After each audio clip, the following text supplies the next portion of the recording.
अप्रैल 2025 दोपहर के करीब 1:30 बजे कश्मीर के पहलगाम की बैसरण घाटी, जिसे लोग मिनी स्विट्जरलैंड कहते हैं, उस दिन भी उतनी ही शांत थी जितनी हमेशा रहती है।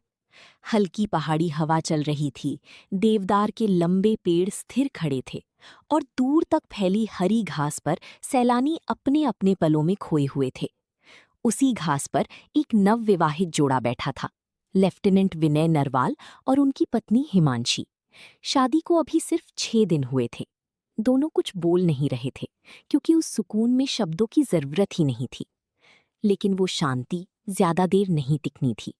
अचानक जंगल की तरफ से 5-6 हथियारबंद लोग बाहर निकले। सेना जैसी वर्दी, हाथों में AK-47 और M4 कार्बाइन। उन्होंने वहां मौजूद लोगों को घेर लिया। फिर एक सवाल गूंजा, हिंदू है या मुसलमान? विनय ने बिना झिझक जवाब दिया और उसी पल गोली चल गई। हिमांशी अपने पति की छाती पर झुक गई। कुछ ही सेकंड में उनकी दुनिया खत्म हो चुकी थी। वही घास, वही पहाड़, लेकिन अब सब बदल चुका था। ये सिर्फ एक हत्या नहीं थी, ये एक संदेश था। घाटी में अफरा तफरी मच गई। आतंकियों ने हर मर्द से धर्म पूछा। जो हिंदू बोला उसे गोली मार दी गई। जो कलमा नहीं पढ़ पाया वो भी नहीं बचा। शुभम द्विवेदी ने बस इतना कहा, हिंदू हूं, और वहीं गिर पड़े। मंजूनाथ को गोली लगी। उनकी पत्नी पल्लवी रोते हुए बोली, मुझे भी मार दो। आतंकी हंसते हुए बोले, जाओ मोदी को बता देना। लेकिन उसी भीड़ में एक और कहानी लिखी जा रही थी। आदिल हुसैन, एक स्थानीय घोड़े वाला। वो मुसलमान था, वो बच सकता था।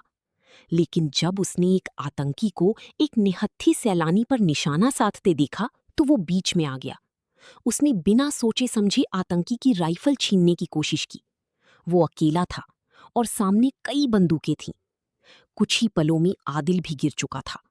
उसने अपनी जान देकर ये साबित कर दिया कि इंसानियत किसी धर्म की मोहताज नहीं होती। सिर्फ 15 मिनट में 300 राउंड फायरिंग हुई। 26 लोग मारे गए।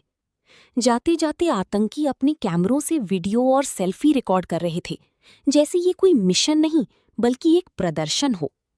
ये तस्वीर सिर्फ घाटी तक सीमित नहीं रही, दिल्ली के एक बंद कमरे में भी पहुंची। वहां एक व्यक्ति इसे ध्यान से देख रहा था, अजीत डोभाल। उन्होंने तस्वीर रखी, एक फाइल खोली और चुपचाप एक फैसला लिया। उस समय नरेंद्र मोदी सऊदी अरब के दौरे पर थे। खबर मिलते ही उन्होंने दौरा बीच में छोड़ा और तुरंत दिल्ली लौट आए। अगले ही दिन उन्होंने सार्वजनिक मंच से कहा, जिम्मेदारों को उनकी सोच से भी बड़ी सजा मिलेगी। ये भाषण नहीं था, ये एक संकेत था। इसके बाद भारत ने सीधा सैन्य हमला नहीं किया। पहले कूटनीतिक कदम उठाए गए। सिंधु जल संधि पर रोक, अटारी बॉर्डर बंद, वीजा रद्द, सांस्कृतिक प्रतिबंध।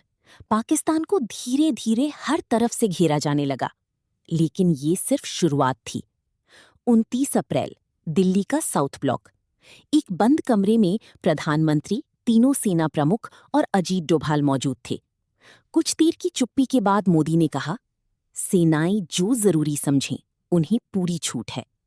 यही वो पल था जहां ऑपरेशन की नींव रखी गई। इसके बाद खुफिया एजेंसियां सक्रिय हो गईं। रॉ, NTRO, drone surveillance, satellite imaging, हर हरकत पर नजर रखी जाने लगी। पाकिस्तान और POK में 21 आतंकी ठिकाने चिन्हित किए गए। उनमें से 9 सबसे अहम टारगेट चुने गए। 7 मई 2025, रात 1:05। दिल्ली का वॉर रूम। स्क्रीन पर हर मूवमेंट लाइव था। डोभाल की नजरें टिकी हुई थीं। पहला टारगेट, मुजफ्फराबाद का कैंप। ग्रीन सिग्नल मिला और कुछ ही सेकंड में वो आग का गोला बन गया। फिर एक के बाद एक, बिलाल कैंप। इसके बाद भारत ने वो किया जो पहले कभी खुलकर नहीं किया था, इंटरनेशनल बॉर्डर पार करके हमला। सियालकोट, मुरीदके और बहावलपुर तक कार्रवाई हुई। बहावलपुर में जैश-ए-मोहम्मद का मुख्यालय, मरकज़ी सुभान अल्लाह, भी निशाने पर था।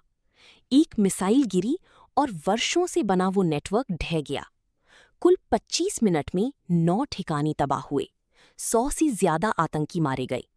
इस ऑपरेशन में मसूद अजहर के कई करीबी रिश्तेदार भी मारे गए, जिनमें उसका भाई अब्दुल रऊफ अजहर शामिल था। पाकिस्तान ने जवाबी हमला करने की कोशिश की, ड्रोन और मिसाइलें दागी गईं, लेकिन भारत की S-400 सिस्टम ने उन्हें हवा में ही नष्ट कर दिया। हवाई मुकाबले में पाकिस्तान की कई फाइटर जेट गिराए गए। सिर्फ 15 मिनट में 300 राउंड फायरिंग हुई, 26 लोग मारे गए। जाते जाते आतंकी अपने कैमरों से वीडियो और सेल्फी रिकॉर्ड कर रहे थे, जैसे ये कोई मिशन नहीं बल्कि एक प्रदर्शन हो। ये तस्वीर सिर्फ घाटी तक सीमित नहीं रही, दिल्ली के एक बंद कमरे में भी पहुंची। वहां एक व्यक्ति इसे ध्यान से देख रहा था, अजीत डोभाल। उन्होंने तस्वीर रखी, एक फाइल खोली और चुपचाप एक फैसला लिया।